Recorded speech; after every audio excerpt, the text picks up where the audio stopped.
പ്രിയപ്പെട്ട കുട്ടികളെ, നമ്മൾ ഓർഗനൈസിങ് എന്ന് പറയുന്ന ചാപ്റ്ററിൻ്റെ തുടർ ചർച്ചകളാണ് ഇന്ന് നടത്തുന്നത്. ഓക്കെ, ഇന്നത്തെ ക്ലാസ്സിൽ നമുക്ക് ഇമ്പോർട്ടൻസ് ഓഫ് ഓർഗനൈസിങ്, എന്താണ് അതിൻ്റെ പ്രാധാന്യം എന്ന് നോക്കാം.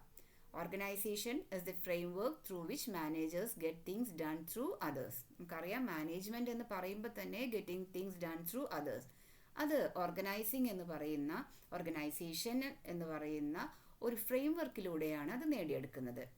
ഒരു നല്ല ഓർഗനൈസേഷൻ സ്ട്രക്ചറാണ്. Sound organisation is the back bone of effective management. മാനേജ്മെൻറ്റിൻ്റെ ഇഫക്റ്റീവ്നെസ് എന്ന് പറയുന്നത് ഒരു നല്ല ഓർഗനൈസേഷൻ സ്ട്രക്ചറിലൂടെയാണ് കഴിയുന്നത്. ഓക്കെ, അപ്പോൾ എന്തൊക്കെയാണ് ബെനിഫിറ്റ്സ് എന്ന് നോക്കാം. First of all, benefits of specialisation. In the process of organizing, work is divided and subdivided into convenient job. നമ്മൾ കണ്ടു, ഇതിൻ്റെ സ്റ്റെപ്സ് പറഞ്ഞ സമയത്ത് തന്നെ ടോട്ടൽ വർക്കിനെ നമ്മൾ ചെറിയ ചെറിയ വർക്കുകളാക്കി, ജോബുകളാക്കി ഡിവൈഡ് ചെയ്യുന്നു. ആവശ്യമെങ്കിൽ വീണ്ടും സബ് ഡിവിഷൻ നടത്തുന്നു. അതുകൊണ്ട് തന്നെ സിമിലർ സ്മോൾ സെക്ഷൻസ് ആക്കി മാറ്റുമ്പോൾ സ്പെഷ്യലൈസേഷനിലേക്ക് പോവുകയാണ്. അതിനുശേഷം നമ്മൾ ചെയ്യുന്നത് എന്താണ്? Similar jobs are grouped into department. ഒരുപോലുള്ള ജോബുകൾ, അതേപോലെ റിലേറ്റഡ് ആയ ജോബുകളൊക്കെ ഒരു ഡിപ്പാർട്ട്മെൻ്റ് ആക്കുന്നു. Thus, organizing promotes specialization, which in turn leads to efficient and speedy performance. ഒരുപോലുള്ളത് റിലേറ്റഡ് ആയിട്ടുള്ള കാര്യങ്ങൾ ചെയ്യുന്ന ഗ്രൂപ്പ് ആക്കുന്നത് കൊണ്ട് തന്നെ ആ ടീം ഒരു സ്പെഷ്യലൈസേഷൻ നേടിയെടുക്കുന്നു. ഈ സ്പെഷ്യലൈസേഷൻ ഉണ്ടാകുമ്പോൾ തന്നെ എഫിഷ്യൻസി വരുന്നു, speedy performance of task possible ആവുന്നു. അതുകൊണ്ട് തന്നെ സ്പെഷ്യലൈസേഷൻ്റെ എല്ലാ ബെനിഫിറ്റും കൊണ്ടുവരാൻ വേണ്ടി ഈ ഓർഗനൈസേഷന് സാധിക്കുന്നുണ്ട്. അടുത്തത്, ക്ലാരിറ്റി ഇൻ വർക്കിംഗ് റിലേഷൻഷിപ്പ്. ഇവിടെ സുപ്പീരിയർ സബോർഡിനേറ്റ് റിലേഷൻഷിപ്പിൽ ഒരു ക്ലാരിറ്റി കൊണ്ടുവരാൻ ഈ ഓർഗനൈസേഷൻ സ്ട്രക്ചറിന് സാധിക്കുന്നു. Organising defines each job and clearly differentiates the work of one from other. അപ്പം മൊത്തം വർക്ക് ഓരോരുത്തരുടെ ജോബും വളരെ ക്ലിയർ ആയിട്ട് ഡിഫൈൻ ചെയ്യുന്നുണ്ട്. അതേപോലെ തന്നെ ഒരാളുടെ ജോബ് മറ്റൊരാളുടെ ജോബിൽ നിന്ന് എത്ര വ്യത്യസ്തമാണ്, എന്താണ് എന്ന് വളരെ ക്ലിയർ ആയിട്ട് പറയുന്നുണ്ട്. അതുകൊണ്ട് തന്നെ വർക്കിംഗ് റിലേഷൻഷിപ്പിൽ വളരെ ക്ലാരിറ്റി ഉണ്ട്. അപ്പോൾ it helps to remove duplication of work. ഒരേ വർക്ക് ഒന്നിലധികം സെക്ഷനിൽ ഒന്നിലധികം വ്യക്തികൾ ചെയ്യുന്ന ഒരവസ്ഥയിൽ നിന്ന് മാറ്റാൻ സാധിക്കുന്നു. അതുകൊണ്ട് തന്നെ ഓരോ വർക്കിൻ്റെയും ആരാണ് ചെയ്യേണ്ടത് എന്ന റിലേഷൻഷിപ്പ് വളരെ ക്ലിയർ ആയിട്ട് മെൻഷൻ ചെയ്തിട്ടുണ്ട്. അതുകൊണ്ട് തന്നെ the role of each individual, task of each individual, what are the authority and responsibility of each job and each individual is clearly spelled out. എല്ലാം ക്ലിയർ ആയിട്ട് മെൻഷൻ ചെയ്യുന്നത് കൊണ്ട് തന്നെ ഈ റിലേഷൻഷിപ്പ് വളരെ ക്ലാരിറ്റി ഉള്ളതായിരിക്കും. അതുകൊണ്ട് തന്നെ അവിടെ ഒരു ക്ലാഷിനോ ഡ്യൂപ്ലിക്കേഷനോ ഒരു സാധ്യതയില്ല. Okay, next, optimum utilisation of resources. എല്ലാ വിഭവങ്ങളുടെയും ഒപ്റ്റിമം യൂട്ടിലൈസേഷൻ ഉറപ്പുവരുത്താൻ വേണ്ടി ഈ ഓർഗനൈസേഷൻ സ്ട്രക്ചർ സാധിക്കുന്നു. കാരണം ഓർഗനൈസിങ് എന്ന് പറഞ്ഞാൽ നമുക്കറിയാം, arranging of man power and physical resources, അതിനെയാണ് നമ്മൾ ഓർഗനൈസിങ് എന്ന് പറയുന്നത്. അതുകൊണ്ട് തന്നെ ഒരു റിസോഴ്സസും ഉപയോഗിക്കപ്പെടാതെ പോകുന്നില്ല. എല്ലാ റിസോഴ്സസും അതിൻ്റെ ഒപ്റ്റിമം ലെവൽ ഓഫ് യൂസേജ് ഉണ്ടാകുന്നു. Okay, then adaptation of changes. A properly designed organization structure is flexible. വളരെ ഫ്ലെക്സിബിൾ ആയിരിക്കും. എന്തെങ്കിലും ചേഞ്ച് ആവശ്യമായാൽ അത് അഡോപ്റ്റ് ചെയ്യാൻ പറ്റിയ രീതിയിലാണ് ഓർഗനൈസേഷൻ സ്ട്രക്ചർ ക്രിയേറ്റ് ചെയ്യുന്നത്. Then it facilitates adjustment to changes due to changing conditions in the external environment.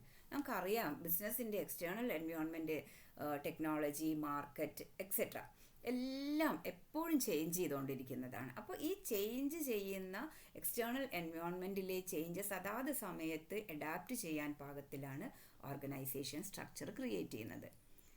അടുത്തതായിട്ട് അടുത്തതായിട്ട് effective administration. Organisation provide clear description of jobs and related duties. ഏറ്റവും നന്നായിട്ട് ഓരോ ജോബും അതേപോലെ തന്നെ അവരുടെ ഡ്യൂട്ടിയും അതോറിറ്റി അക്കൗണ്ടബിലിറ്റി എല്ലാം ക്ലിയർ ആയിട്ട് പ്രൊവൈഡ് ചെയ്യുന്നു, ഡിസ്ക്രിപ്ഷൻ നടത്തുന്നുണ്ട്. This leads to avoid confusion and duplication. ഓരോ ജോബും അതേപോലെ തന്നെ ഓരോ വ്യക്തിയുടെയും ഡ്യൂട്ടി എന്താണ്, ജോബ് എന്താണെന്ന് പറയുന്നത് കൊണ്ട് തന്നെ അവിടെ ഒരു ഓവർലാപ്പിങ്ങോ കൺഫ്യൂഷനോ ഡ്യൂപ്ലിക്കേഷനോ ഇല്ല, അവിടെ ആവശ്യമില്ല. Clarity in working relationship enables proper execution of work.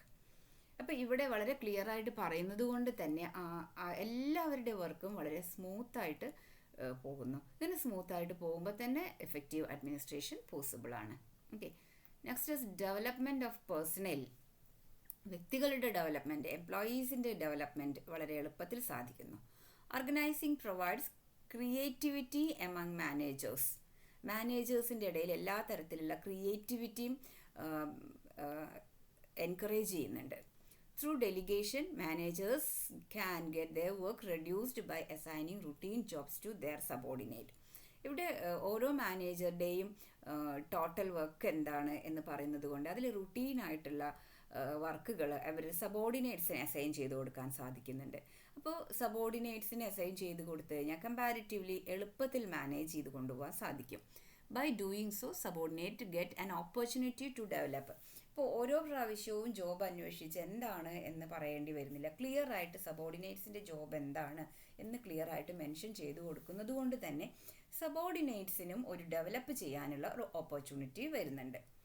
Then expansion and growth. Sound organization can alone provide smooth expansion and avoidance of problem caused by rapid growth of enterprise. നല്ലൊരു ഓർഗനൈസേഷൻ സ്ട്രക്ചർ ആദ്യം തന്നെ ഉണ്ടാക്കിയെടുത്ത് കഴിയുമ്പോൾ ഓരോ തരത്തിലും organisation develop ചെയ്ത് വരുന്ന സമയത്ത് വലുതാവുന്നതിനനുസരിച്ച് ഗ്രോത്തിനനുസരിച്ച് അത് ഉൾക്കൊള്ളാനുള്ള കപ്പാസിറ്റി ഓർഗനൈസേഷൻ സ്ട്രക്ചറിനുണ്ടാവും. അതിനനുസരിച്ച് വളരാൻ ഓർഗനൈസേഷനും സാധിക്കുന്നു. ഓക്കെ, ഇനി നമുക്ക് ഡിസ്കസ് ചെയ്യേണ്ടത് ഓർഗനൈസേഷൻ സ്ട്രക്ചർ എന്നാണ്. Organisation structure is the outcome of organising process. ഓർഗനൈസിങ് പ്രോസസ്സിൻ്റെ ഔട്ട്പുട്ടാണ് ഓർഗനൈസേഷൻ സ്ട്രക്ചർ എന്ന് പറയുന്നത്. And organisation structure is the pattern of authority, responsibility, relationship among levels of management and other personnels of enterprise.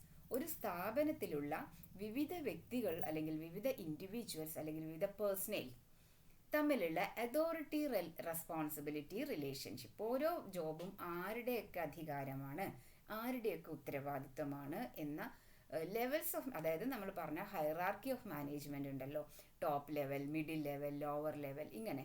അപ്പോൾ ഇവിടെ ആരാണ് authority, ആരാണ് ആ ജോബ് ചെയ്യാൻ റെസ്പോൺസിബിൾ ആവുന്നത്, ഇങ്ങനെ എല്ലാ കാര്യങ്ങളും എസ്റ്റാബ്ലിഷ് ചെയ്യുന്ന ആ സ്ട്രക്ചറിനെ ആണ്, ആ പാറ്റേൺ ഓഫ് അതോറിറ്റി, റെസ്പോൺസിബിലിറ്റി, റിലേഷൻഷിപ്പിനെയാണ് നമ്മൾ ഓർഗനൈസേഷൻ സ്ട്രക്ചർ എന്ന് പറയുന്നത്. ഇനി ഓർഗനൈസേഷൻ ചാർട്ട് എന്താണെന്ന് നോക്കാം. Organisation chart is the diagrammatical representation of organisation structure.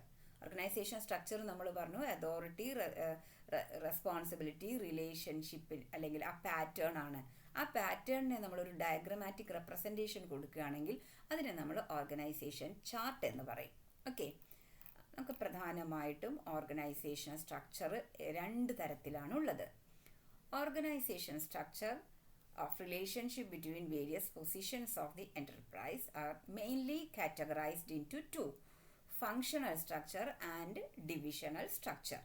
Okay, functional structure പേര് പറയുന്ന പോലെ തന്നെ functional structure is in which business activities are divided into various functions and each function is entrusted to a specialist department manager. Business ആക്ടിവിറ്റിയെ അല്ലെങ്കിൽ business ഫംഗ്ഷനെ വിവിധ ഫംഗ്ഷനുകളാക്കി മാറ്റുകയും ഒരു സ്പെഷ്യലിസ്റ്റ് മാനേജറിൻ്റെ കീഴിൽ ആ ഡിപ്പാർട്ട്മെൻറ്റ് വരികയും ചെയ്യുന്നു. ഇതിനെയാണ് ഫങ്ഷണൽ സ്ട്രക്ചർ എന്ന് പറയുന്നത്. ഒന്നുകൂടി പറയാം, functional structure in which all business activities are divided into various functions ആയിട്ടാണ് ഡിവൈഡ് ചെയ്യുന്നത്. And each function is entrusted to a specialist manager. ഇപ്പം നമുക്ക് നോക്കാം ഈ ഡയഗ്രമാറ്റിക് റെപ്രസെൻറ്റേഷനിൽ, ഇങ്ങനെ ഈ ഡയഗ്രമാറ്റിക് റെപ്രസെൻറ്റേഷനെയാണ് നമ്മൾ ഓർഗനൈസേഷണൽ ചാർട്ട് എന്ന് പറയുന്നത്. ഈ ഓർഗനൈസേഷണൽ ചാർട്ടിൽ നോക്കൂ, ഹെഡ് ക്വാർട്ടർ, അവിടെ ടോപ്പ് മാനേജർ ഉണ്ട്. അതിന് കീഴിൽ നോക്കൂ ഓരോ ഡിപ്പാർട്ട്മെൻറ്റ്. അപ്പോൾ ഇവിടെ നമ്മൾ വേരിയസ് ഫങ്ഷൻസ്, ഇവിടെ ഓപ്പറേഷൻസ് ഫങ്ഷൻസ് ആണ് നടക്കുന്നത്. ഈ ഒരു ഡിപ്പാർട്ട്മെൻറ്റിൽ നോക്കൂ മാർക്കറ്റിംഗ് ഫങ്ഷനാണ് നടക്കുന്നത്. അടുത്തൊരു ഡിപ്പാർട്ട്മെൻ്റ് ഉണ്ട്, റിസർച്ച് ആൻഡ് ഡെവലപ്മെൻറ്റ് ആക്ടിവിറ്റീസ് ആണ് ഇവിടെ നടക്കുന്നത്. അടുത്തതൊന്ന് സെയിൽസ് ഡിപ്പാർട്ട്മെൻറ്റ്. ഇങ്ങനെ ഓരോ ഡിപ്പാർട്ട്മെൻറ്റുകളും ഫംഗ്ഷനെ ബേസ് ചെയ്തിട്ട് കാറ്റഗറൈസ് ചെയ്യുന്നു. ഓരോ ഡിപ്പാർട്ട്മെൻറ്റിനും ഫംഗ്ഷൻ്റെ തന്നെ പേരാണ് ഉണ്ടായിരിക്കുക. ഈ സ്ട്രക്ചറിനെയാണ് നമ്മൾ ഫങ്ഷണൽ സ്ട്രക്ചർ എന്ന് പറയുന്നത്. ഓക്കെ, ഈ ഫങ്ഷണൽ സ്ട്രക്ചറിൻ്റെ അഡ്വാൻറ്റേജസ് എന്തൊക്കെയാണ്? It is very simple to understand and logical in classification. ഇത് എളുപ്പത്തിൽ മനസ്സിലാക്കാം. സിമിലർ ഫങ്ഷൻസിനെയൊക്കെ ഒരു ഡിപ്പാർട്ട്മെൻ്റ് ആക്കുന്നു.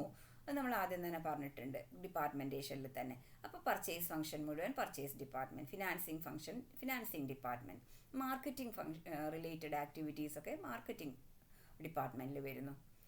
ഇനി അതുപോലെ തന്നെ ഇറ്റ് പ്രൊവൈഡ് സ്പെഷ്യലൈസേഷൻ. അതുമായിട്ട് ഒരേ തരത്തിലുള്ള ഡിപ്പാർട്ട്മെൻറ്റ് ആക്ടിവിറ്റി ഒരു ഡിപ്പാർട്ട്മെൻറ്റ് ആയതുകൊണ്ട് തന്നെ സ്പെഷ്യലൈസേഷൻ എളുപ്പത്തിൽ പോസിബിൾ ആവുന്നു. And it facilitate delegation of അതോറിറ്റിയുടെ ഡെലിഗേഷൻ എളുപ്പത്തിൽ സാധ്യമാക്കുന്നു. And it facilitate coordination of activities within each department. അതേപോലെ തന്നെ ഒരു ഡിപ്പാർട്ട്മെൻറ്റിൽ നടക്കേണ്ട വിവിധ കാര്യങ്ങളെ എളുപ്പത്തിൽ കോർഡിനേറ്റ് ചെയ്യാൻ സാധിക്കുന്നു. അടുത്തത് എന്താണ്? It is costly duplication. It eliminate costly duplication of effort. ഓർഗനൈസേഷനിലെ പല ഓർഗനൈസേഷനിലും സംഭവിക്കുന്നത് ഡ്യൂപ്ലിക്കേഷൻ ഓഫ് വർക്കാണ്.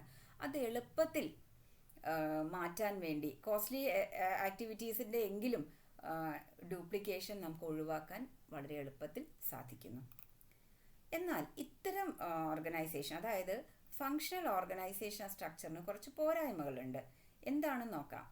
When the organization grows, it will be difficult to coordinate all functions. Organisation ചെറുതായിരിക്കുന്ന സമയത്ത് ഫങ്ഷണൽ ഓർഗനൈസേഷൻ സ്ട്രക്ചർ സ്യൂട്ടബിൾ ആണ്. പക്ഷേ ഓർഗനൈസേഷൻ ഒരുപാട് വലുതായി വരുന്ന സമയത്ത് ഗ്രോത്തിനനുസരിച്ച് ഈ ഒരു ഫങ്ഷൻസ് കോർഡിനേറ്റ് ചെയ്യാൻ ബുദ്ധിമുട്ടായിരിക്കും, ഡിഫിക്കൽട്ടായിരിക്കും. ദെൻ ഏറ്റവും വലിയ പ്രശ്നം എന്ന് പറയുന്നത് അഡാപ്ഷൻ, എൻവയോൺമെൻറ്റിൽ വരുന്ന അഡാപ്ഷൻ റാപ്പിഡായിട്ട് ഉൾക്കൊള്ളാൻ സാധിക്കണം എന്നില്ല. And responsibility for profit is at top level only. ഇത്തരം കാര്യങ്ങളാവുന്ന സമയത്ത് ഓരോ ഡിപ്പാർട്ട്മെൻറ്റും ആ ആക്ടിവിറ്റി മാത്രമാണ് മാനേജ് ചെയ്യുന്നത്.